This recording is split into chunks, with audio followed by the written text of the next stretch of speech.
Hi, everybody. It's Mr. Williams coming to you from my basement. But, Mr. Williams, why are you wearing that funny headset? Why are you wearing not one, but two masks?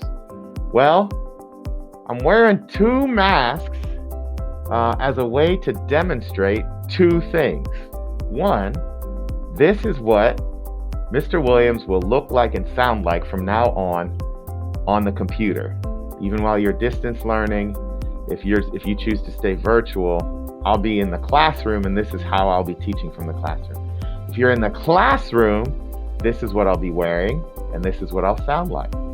But the reason that I'm wearing those two masks, or that I will be when I'm in the classroom, is because I have been practicing something that is very, very important to all scientists. Do you know what that is? It is the ability to make careful and informed decisions. So as scientists, when we design an experiment, the experiment's replicated over and over again, and we see some results. Based on those results, we decide what we're going to do. And they've been doing tests on how effective cloth masks are at keeping the coronavirus out of the air, and out of my lungs, and out of your lungs. And they've shown that one cloth mask is way better than nothing at all. But they've also shown that cloth masks, because of the way they're woven, like fabric, it kind of naturally creates these little openings.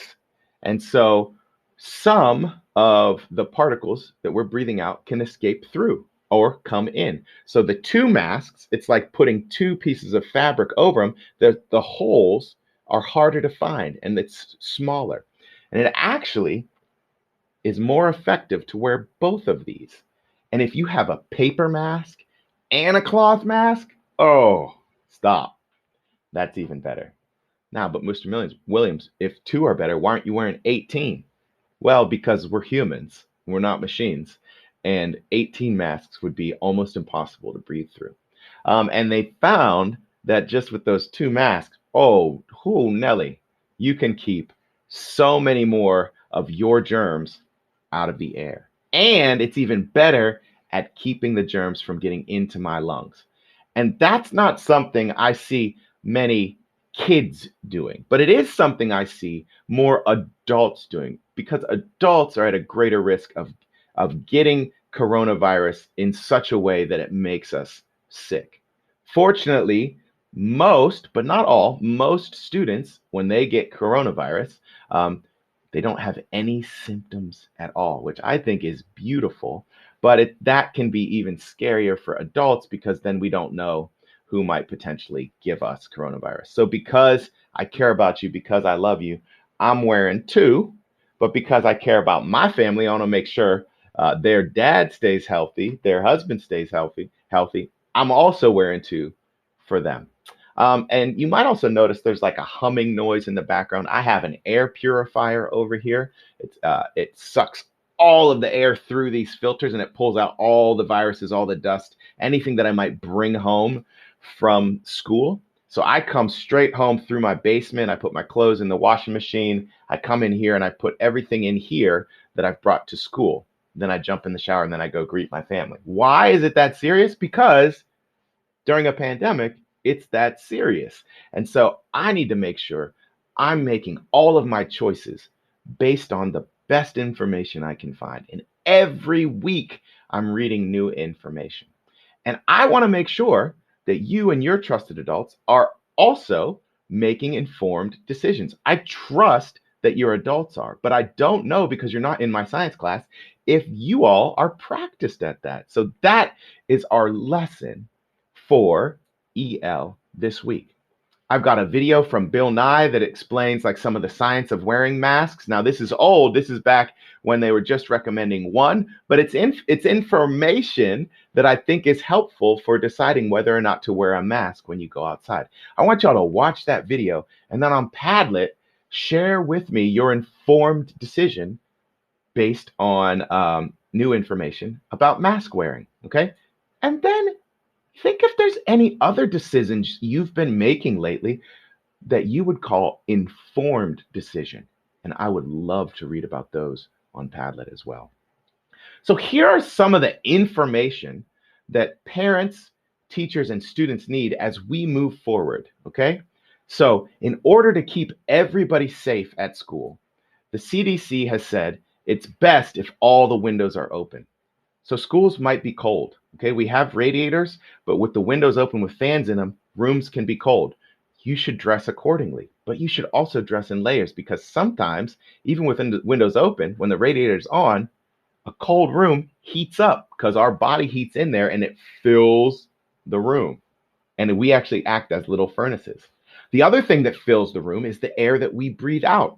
And the way that coronavirus spreads is that our droplets fill the air and it creates what's called like a viral load. It fills the air with all of the different things from all of our lungs.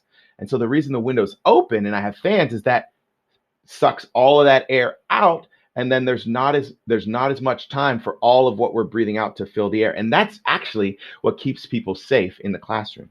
Inside, the 6 foot recommendation is nice, but the 6 foot recommendation doesn't do anything to change the air that you're breathing. And in fact, at ECS, there's so many of you deciding to come back. I only have 11 desks in my classroom, and in one class, one of the classes, Monday, Tuesday, or the Wednesday, Thursday, there's 11 students in that class who decided to come back. And right now, if we are sitting still from the tip of your nose to the tip of the nose of the person sitting next to you, that's 6 feet, which means your shoulders are not 6 feet apart. Your arms are not 6 feet apart. And if you lean over to talk to them outside of your plexiglass, you're no longer 6 feet apart. Okay. So we all know that outside, the distance matters, but inside, the distance matters a lot, but it's the air that matters more. So we have to be able to sit at our workspace and resist the temptation to lean over to the next person. Okay. If I stand up to come help you, there's nowhere in my classroom that I can stand aside from my desk that is 6 feet away from you. Okay. So only ask me to come over to you if it's an absolute emergency. So it might be helpful to make sure all the lunches you pack are things that you can open and close yourself. All the clothes that you wear are things that you can put on and take off by yourself. Normally, I would help you. If we weren't in a pandemic, I would be zipping and unzipping, tying and untying. I would be pulling off plastic things. So talk with your trusted adults. Make sure you have things that you can do by yourself. Secondly, the worst thing you can do during coronavirus is take your mask off indoors with other people. And right now, the plan at ECS is to take your mask off indoors and eat lunch. And I don't think that's safe.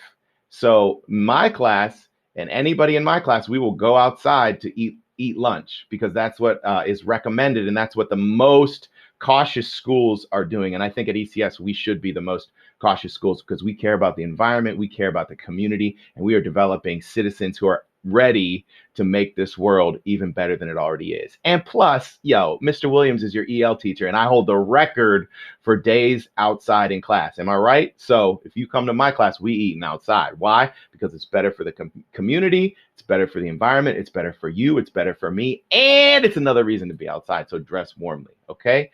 Last but not least, I think you need to know that the other cohort of students that are coming back to my class currently has 14 students in it. 14. I only have 11 desks. So I don't know what they're going to do, how they're going to split people up, because there's not room in Miss McCullough's class on that day either. And I want to make sure that's communicated to you.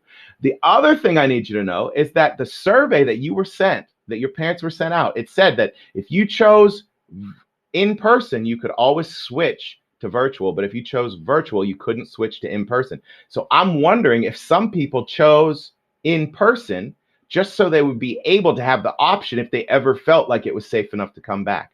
I would have checked that if my kids were coming to ECS, but I also would keep my kids at home right now. My kids don't need to be in there. Why? Because my kids are safe at home. My kids are getting good grades at home. My kids are sad they can't see their friends, but both my wife and I see our own mental health professionals, and we've been talking to them and sharing what we see with our kids. And they've said, your kids seem like they're doing all right. They're not showing any signs of depression. They're very sad, and that's normal. But with the Zoom play dates that you're doing and the outdoor distance play dates that you're doing, I think just for seeing friends, you should stick to play dates, and school you should do at home. And so that's the choice we made for our family. We just need to know sooner than later who is actually coming back, because right now the class, it doesn't seem sustainable, just from my perspective. Now, I'm not the person in charge of putting kids everywhere. So there might be someone above me, like a principal, someone in home office who knows more, who could be able to answer that questions. But those are some of the pieces of information I would need to make an informed decision. Lastly, I think we all need to know that there are teachers who are in the age bracket where they are nervous that if they get coronavirus, they could get very, very sick. So we all need to respect the fact that there are teachers who are very, very afraid to go back right now. Some were so afraid that they would get their family members sick that they applied to be able to teach virtually. And because of some health conditions in their families, they were allowed to teach virtually. Some teachers were also concerned, and they applied to teach virtually, and they were not allowed to teach virtually. So they applied to take what's called unpaid leave, meaning that they are so worried about our reopening plan and the safety for them and their family and for students that they said, I would rather keep my job but not get paid to do it right now and just stay home until it's safe.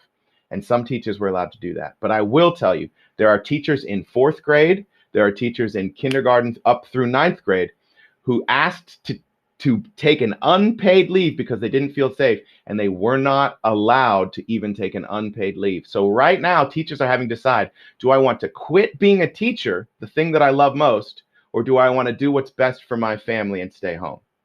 And what's best for the family is tricky because our money and our health insurance, the thing that lets us go to the doctor, comes from school. So if we choose to quit, we no longer have money or health insurance, but we're not putting ourselves in an unsafe situation. So you need to know that that's how serious coronavirus is. It's so serious that teachers are deciding whether or not they can stay being teachers. It's so serious that teachers are deciding whether or not they should just teach virtually. So if you are choosing to come in, know that that's the environment that you are coming into, an environment where teachers are willing to be there for you, willing to risk getting sick for you, but also scared for themselves and for their families. And I think as ECS family, we can come together to support each other through all of this if we really practice making informed decisions. Now,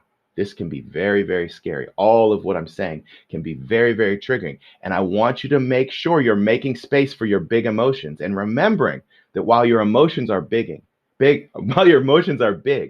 part of you that makes you you, that makes you the amazing, unique, individual, creative, awesome you is even bigger than your scariest emotion. Yeah, you're big enough to contain that emotion and let it flow through you. And you've heard this song before, but I wrote a song that helped me deal with it and helped me remember that we're all just trying to figure things out. So I'm going to play part of that song for y'all.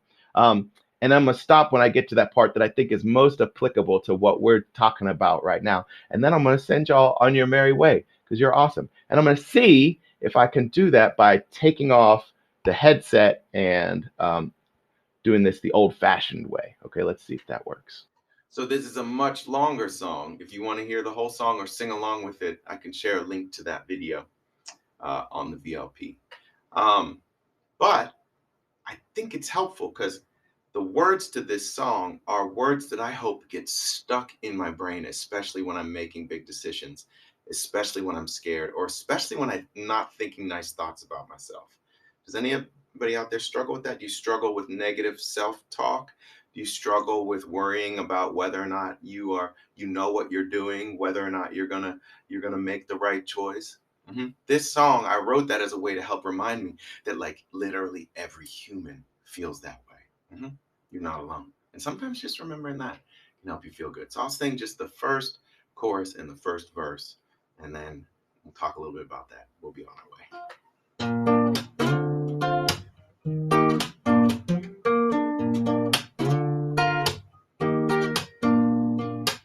May you feel contented and safe.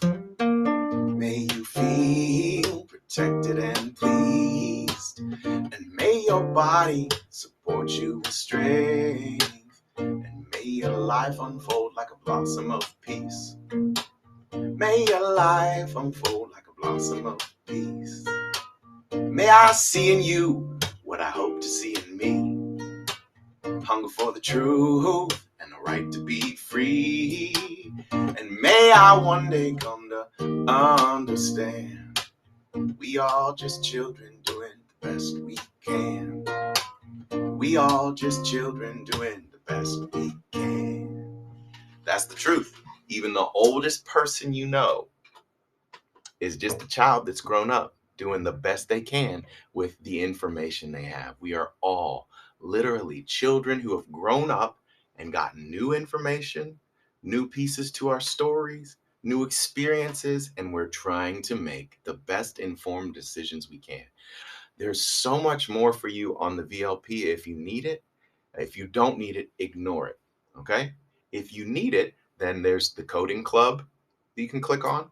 There's information on mystery science that I was inspired by Valentine's Day to post, so you can check that out.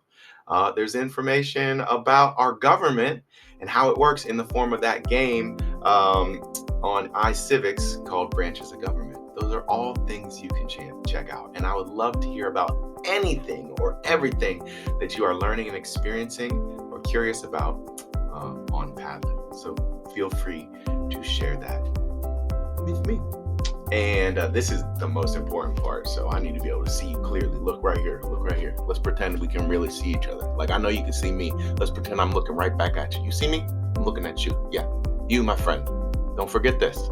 You are awesome. Bye for now.